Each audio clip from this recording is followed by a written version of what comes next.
President Zelensky's grudging acceptance that he will have to talk peace was not embraced by Russia's ambassador to Britain today. He told us Mr. Zelenskyy needs to stand for election again before Russia will negotiate because he's overstayed his term in office. Vladimir Putin says he's ready to talk peace, ready to end the war. His conditions, though, suggest he only wants to do it if Ukraine effectively surrenders.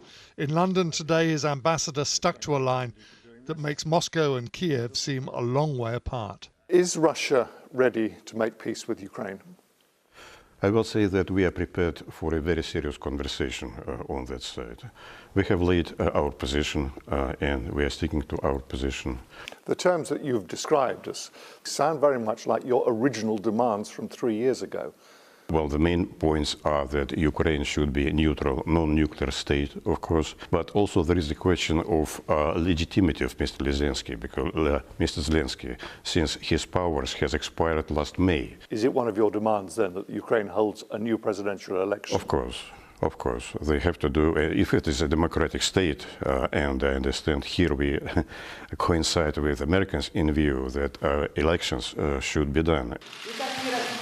He told us that since Trump took office, there's been no conversation with Vladimir Putin. The two men have met frequently, but now Trump is threatening to put the squeeze on Moscow to make peace. Is Mr. Trump putting pressure on Moscow?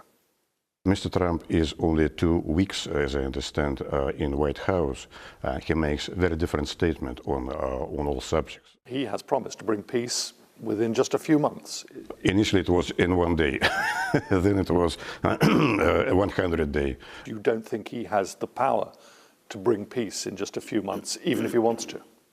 It is not sufficient to have only powers. The main thing is that not many are realizing the root causes of the conflict, and without eliminating the root causes of the conflict, nothing is possible.